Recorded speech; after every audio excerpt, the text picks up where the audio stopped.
गाड़ी में बैठ जाओ सारे।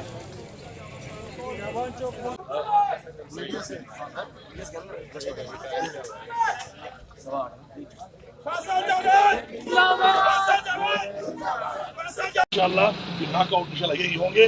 तो पुलिस को मैं कह रहा हूँ कि फजूल हरकतें ना करो, आप इस काम में मत पड़ो। ये एक सियासी जंग है, आप अलाकार ना बनो किसी के। अगर आप ऐसा बनोगे, ऐसा करोगे, तो आपने जो हल्फ लिया है आप उसकी खिलाफ वर्जी कर रहे होगे। तो बेहतर है कि हमारे साथ टकराव ना करो, आपका हमारा कोई काम नहीं है। फिर अगर आपको शौक है टकराव करने का, फिर हमें बहुत ही शौक है। मुराद सईद वाली बात है, एक मैदान भी हाजिर, घोड़ा भी हाजिर, सवार भी हाजिर, पता लग जाएगा इंशाल्लाह।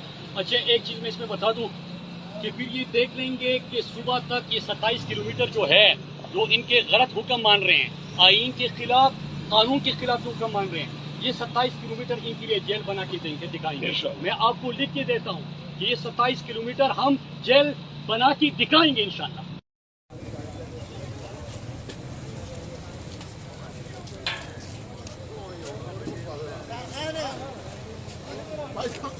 फोटो बना दे सुबह